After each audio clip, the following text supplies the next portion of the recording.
Yo soy médico internista, soy médico intensivista y hicimos parte de una subespecialidad de medicina funcional y tiene mucho que ver con lo que vamos a hablar ahorita.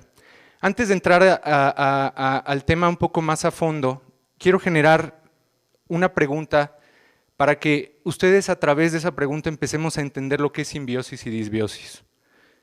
Si nosotros generáramos una pregunta que ¿cómo la Tierra ve al ser humano?, podríamos entender ciertos conceptos de simbiosis, entendiendo al planeta Tierra como un todo y al ser humano como el complemento perfecto del planeta Tierra, entenderíamos el ejemplo de simbiosis, entendiendo que cada una de estas partes trabajan para un fin. Ese fin nosotros le denominamos existencia. Sin embargo, ¿de qué forma participa el ser humano hacia el planeta Tierra? Hay múltiples teorías, desde una teoría holística, una teoría humanística, una teoría de la conservación de la materia. Sin embargo, de manera más sencilla podemos entender que el ser humano participa en el planeta Tierra desde su forma de pensar, desde su estado de conciencia y de sus actos, intervienen directamente hacia el planeta Tierra. Y el planeta Tierra, a su vez, desde sus cambios evolutivos y cambios estructurales, participan directamente en la vida del ser humano. Por lo tanto, este es el gran ejemplo de simbiosis que podemos dar.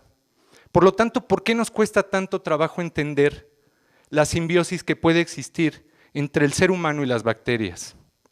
¿Por qué nos cuesta tanto trabajo entender que el ser humano, viéndolo como un todo, y las bacterias como el complemento perfecto para el ser humano, para darnos estabilidad, salud y, evidentemente, un equilibrio que todos necesitamos?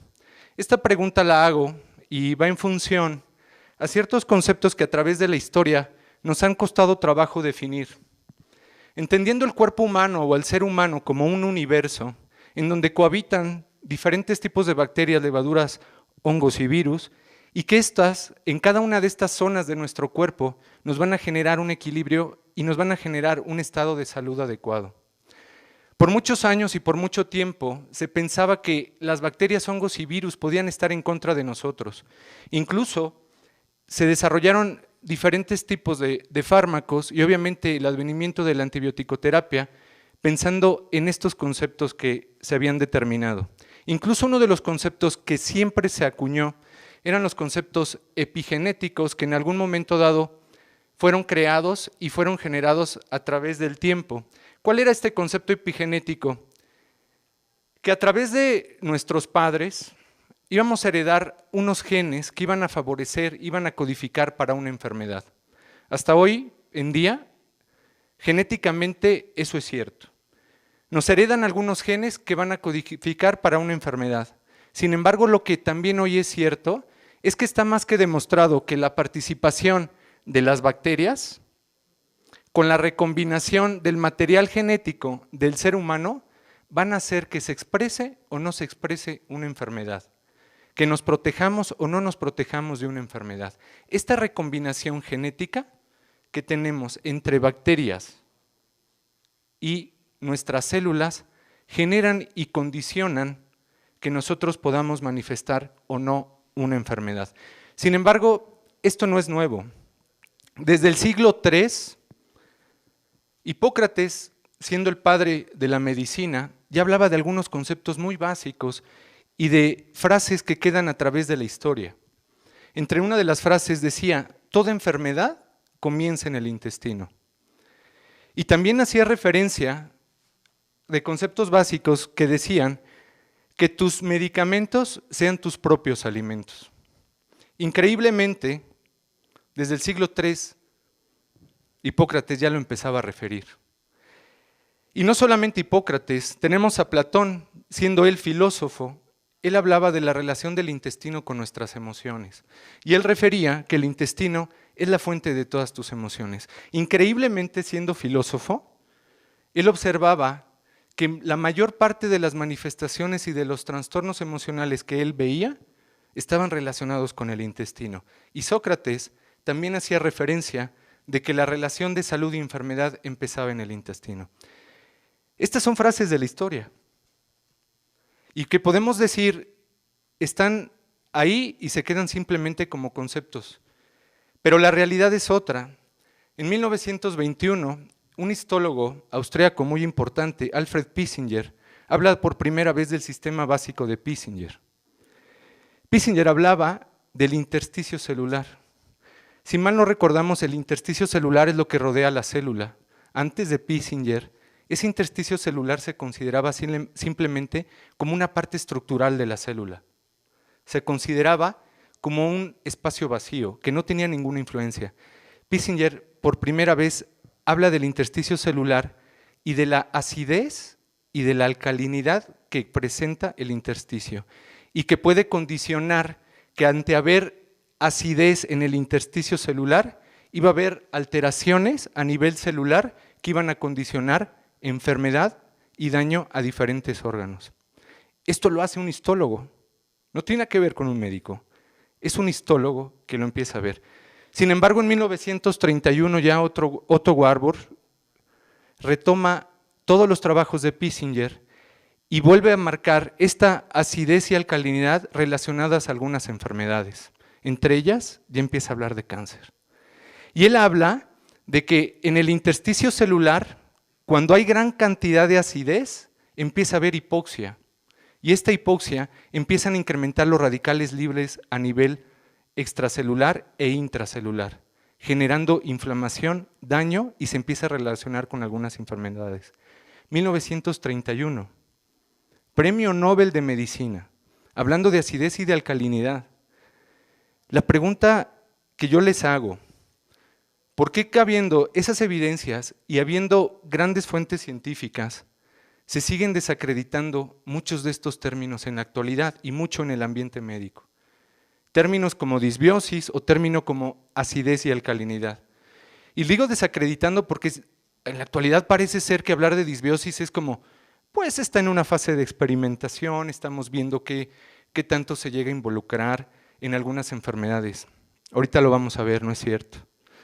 ¿Y por qué el término de acidez y de alcalinidad todavía lo seguimos pensando simplemente como un estado nutricional, cuando también sabemos que tiene ciertos aspectos involucrados en otras enfermedades? Pero les voy a intentar explicar un poquito por qué llega a ser esos términos y se quedan como simplemente aspectos que todavía no se tienen tan reconocidos. En 1999 hay un término que se empieza a acuñar que es la medicina basada en evidencias.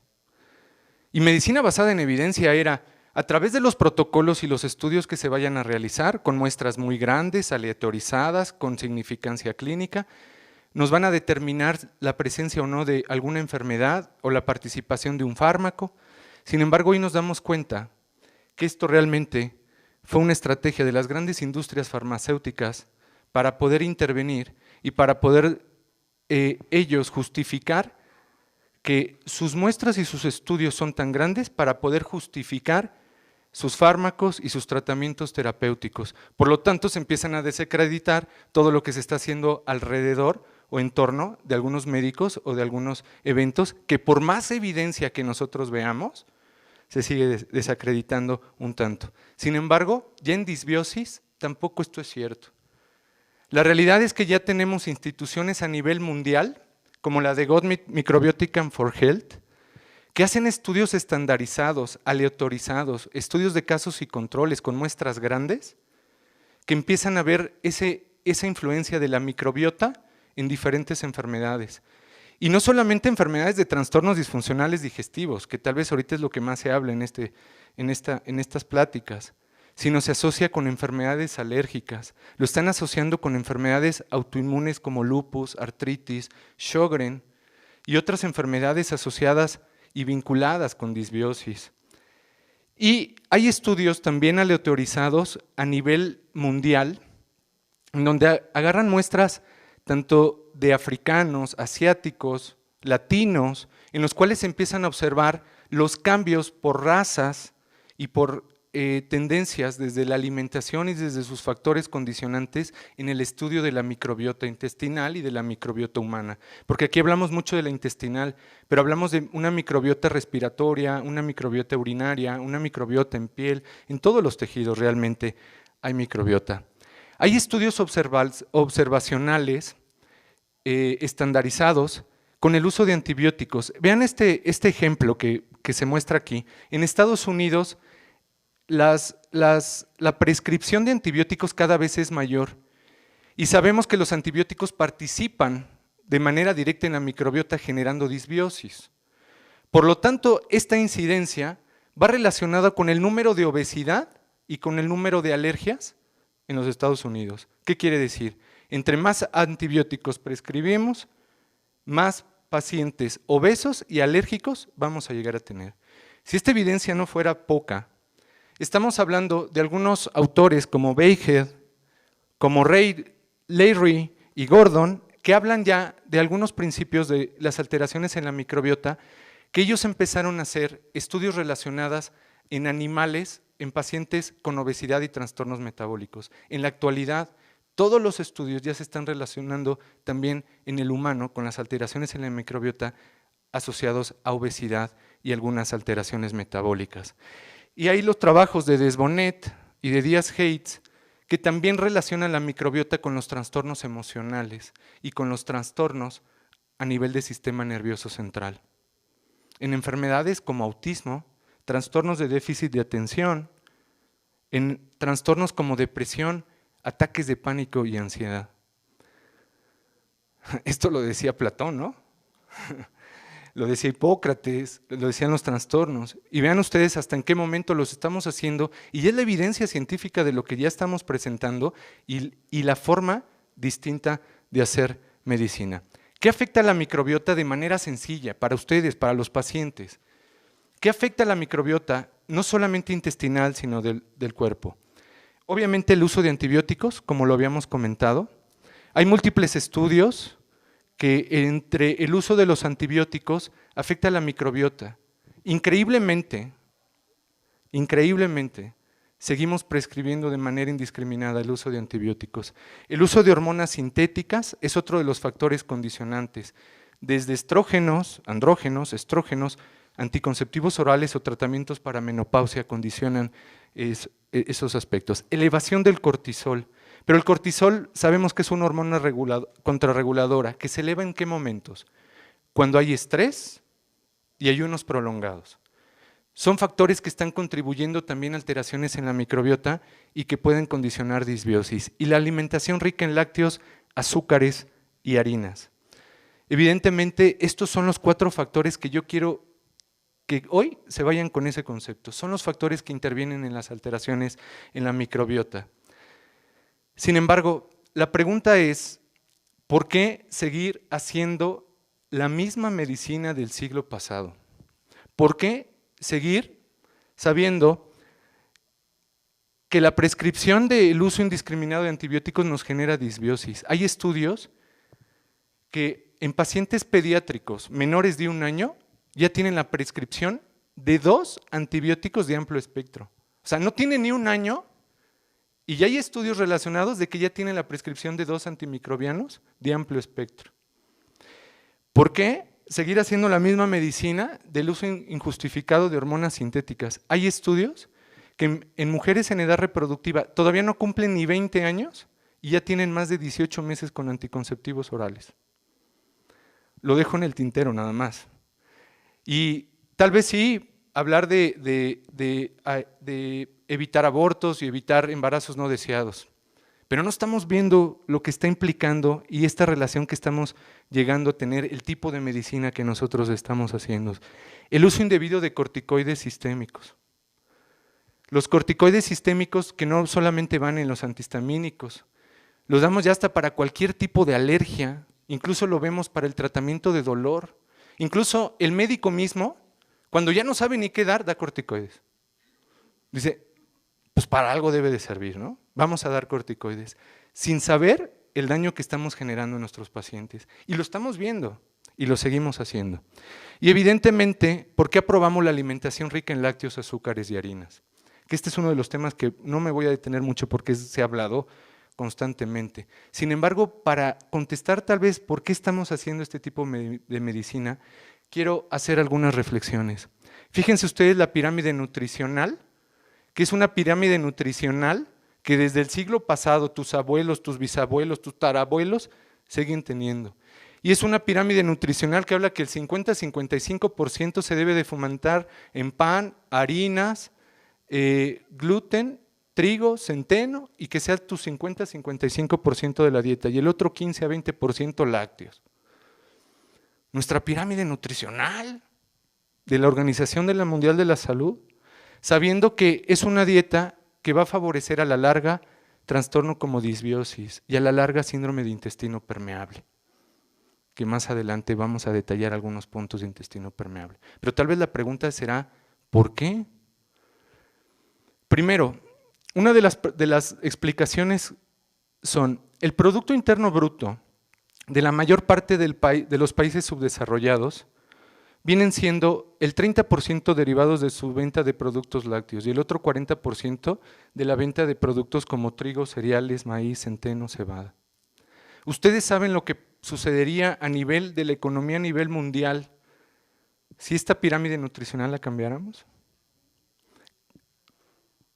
Creo que no sería tan adecuado cambiarla, porque estamos hablando de unos aspectos económicos y sustentables muy distintos a los intereses de algunos. La industria farmacéutica destina 150,000 millones de dólares de manera anual en la producción de fármacos para trastornos disfuncionales digestivos. Gran negocio, ¿no?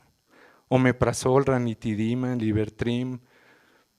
Bueno, puedo continuar.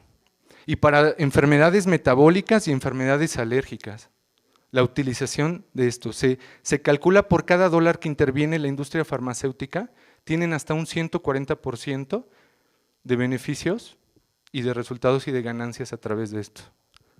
¿Convendrá saber todo esto? Y por otro lado, también se ha demostrado la industria cárnica y avícola, en la actualidad en los Estados Unidos, el 60% de la carne bovina y porcina ya contiene hormonas, con la finalidad de aumentar el crecimiento y para aumentar sus ventas de su ganado. Por lo tanto, les dan hormonas sintéticas y derivados de los estrógenos y de los esteroles. Y por otro lado, la carne de pollo ya contiene también diferentes tipos de antibióticos para incrementar su mortalidad en los animalillos. Eso es lo que estamos comiendo, señores. Tanto nos preocupamos que si el gluten, que si trae trigo, que si no. ¿Dónde estamos? ¿Desde dónde lo estamos viendo? Esos son los grandes conflictos de salud que encontramos en pleno siglo XXI y hacia dónde nos estamos llevando. Pero no solamente esto para ahí. Hablamos culturalmente nosotros, como sociedad, ¿cómo pensamos? ¿Cómo pensamos que cuando nosotros a nuestros hijos jamás llegamos a pensar que durante el primer año de vida ya están consumiendo 60 gramos de azúcar? Pero eso somos nosotros, ¿eh? Y que en cada una de las zonas rurales todo puede faltar, menos una Coca-Cola, trigo, maíz, arroz y centeno. Esa es su alimentación. Nos vamos a poblaciones Oaxaca, Chiapas, en cualquier parte del país. Esto no puede faltar, esa es la alimentación y la fuente de nuestra alimentación. ¿Hacia dónde nos está llevando todo esto? Y si nos vamos a otros niveles, vamos a decir el famoso niño pediatra, que llega simplemente el paciente con el médico y le dice, mi hijo tiene fiebre, ¿no le va a dar un antibiótico? Casi el mismo paciente te lo está pidiendo y que como para justificar un poco la consulta. Lo dejo ahí nada más de reflexión. Y por otro lado, el uso de fármacos, de hormonas sintéticas y de la autoprescripción que nosotros mismos estamos elaborando y nosotros estamos teniendo. Criticamos y criticamos, sin embargo, al final de cuentas siempre tengo gripa, me tomo un antibiótico y intento evitar a ver al médico o intento tener el seguimiento y a veces ya no sabemos a quién acudir. Por lo tanto, hablar de disbiosis en México es hablar de que somos el primer lugar en obesidad infantil. Hablar de obesidad, hablar de disbiosis en México es hablar que somos la segunda causa de diabetes después de los 30 años de vida. Y hablar de disbiosis en México es hablar de un incremento, ser el primer lugar en obesidad en el embarazo. Eso es hablar de disbiosis en México. Entonces ya no es un tema de bacterias, ¿no? Ya no es un tema que podemos decir cualquier cosa, ¿no? Ese está en líneas de investigación. Por lo tanto, hablar de disbiosis es hablar de enfermedades metabólicas con alto riesgo cardiovascular que ponen en peligro la vida. Hablar de enfermedades autoinmunes con alta morbicomorbilidad. Es hablar de alteraciones de los estados nutricionales y de trastornos disfuncionales digestivos que pueden condicionar alteraciones sistémicas. Por lo tanto, hablar de disbiosis es hablar de una forma distinta de hacer medicina. Y hablar de disbiosis es ir al origen de las enfermedades con un nuevo estado de conciencia. Muchas gracias.